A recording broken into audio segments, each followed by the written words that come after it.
punya undang-undang. Saya dulu bertanya, pede banget, saya begitu luar biasa, saya bilang KPK harus tegak berdiri.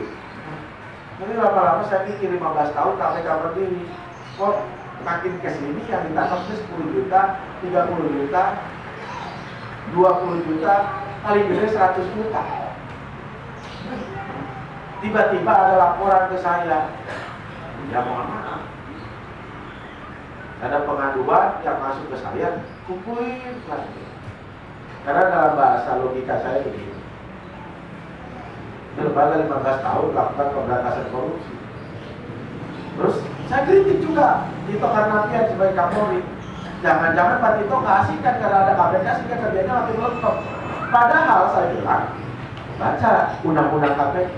Berdirinya KPK adalah sebagai trigger mekanisme, supervisi, koordinasi, menguatkan dua lembaga namanya kejaksaan dan kepolisian. Jangan karena ada KPK terus kepolisian juga tidur.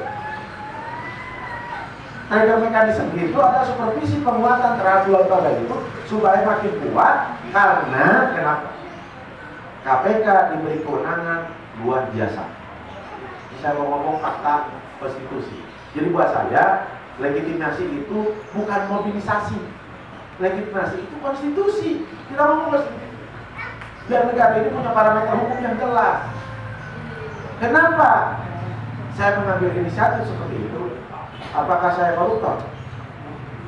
Boleh diuji. Boleh diuji. Silahkan dicek, silahkan dilacak. Saya dapat uang dari mana sampai hari ini. Saya ingin sampaikan ke publik, banyak temuan yang sampai ke saya. Misalnya kasus Subang. Ini ngomong Jawa Barat dulu lah. Bupati Ojak yang dari PDIP ditangkap. BKD-nya ditangkap kenapa? Ngumpulin dari PNS 50 juta. Perintah siapa? Dapat sekian miliar. Kasih bupati. Pakai dia beli rumah di daerah Badung. Yang minta siapa? Saya bilang. Saya ngomong fakta ya.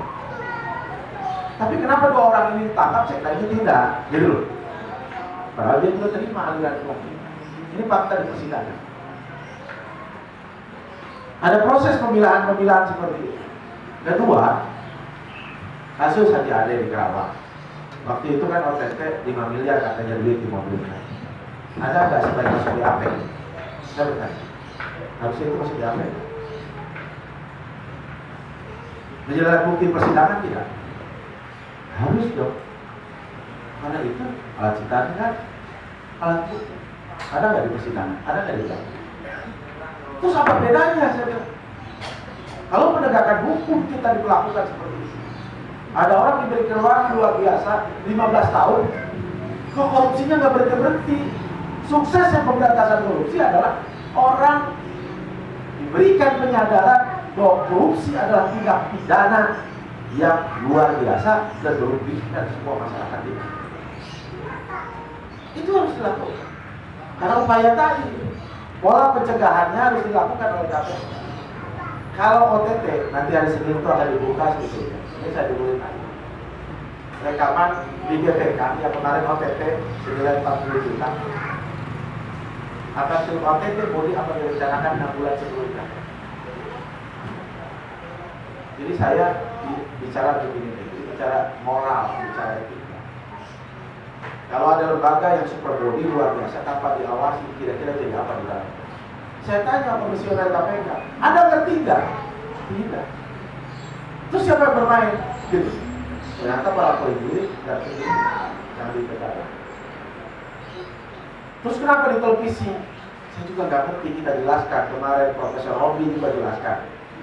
Pengakuan Taufik Ramanuki menetapkan tersangka oleh KPK ketika zaman Abraham sama 36 orang tanpa permulaan bukti yang cukup. Jadi gini di KPK itu tidak mengenal SP3. Jadi tidak bisa menghentikan perkara. Ada kewenangan penyadapan dan tidak pakai dasar undang-undang, tapi pakai SOP. Apakah SOP bisa dijadikan sebagai payung hukum penyadapan? Dan di situ disebutkan orang bisa disadap, tapi tidak pernah kapan orang itu tidak bisa disadap. dihentikan penyadapan. Anda bisa bayangkan, seumur hidup Anda ketika Anda di sana, terus akan di sana. Dan menggunakan pihak ketiga. Ini persoalan-persoalan. Sebetulnya, apa sih angket KPK? Angket KPK itu adalah proses penyelidikan. Apakah KPK bekerja sesuai dengan undang-undang dan kaidah undang-undang yang dia miliki? Ini tidak ada esensi melemahkan. Konsisten tidak antara undang-undang yang dia lakukan. Dan ketika kita temukan persoalan-persoalan hasil penyelidikan, kita rekomendasikan nanti, bukan kita memutuskan pengadilan apakah ini terjadi pidana atau tidak. Tapi apa yang kita lakukan, apalagi kemarin muncul Haram dan Muhammad ini lagi pro koruptor dan lain-lain. Pak, bisa dibayangkan ada satu orang ditangkap, bupati di Sulawesi, kerja di jalan ditangkap langsung dibius. Jadi kita ngomong itu, kalau saya asbun, kenapa KPK tidak tuntut saya? Ini kan bicara ranah hukum. Kalau bicara ranah hukum, uji dong secara hukum. Profesor Romi bilang, kalau kita Ruki ngomong gitu, Ruki jangan munafik. Kalau dia marah, ngapain harus berdiri dengan dia? Tuntut saja tuh Profesor Romli sama Taufik Rahman Ruki. Betul nggak yang dilakukan itu? Kalau misalnya angket ini dianggap ilegal, tidak boleh, terus KPK siapa yang ngawasi? Semua orang jangankan ngawasi, mengkritik aja sudah dianggap pro-koruptor. Ingat Pak, zaman Orde Baru dulu kekuasaan yang luar biasa itu menciptakan apa otoritarisme.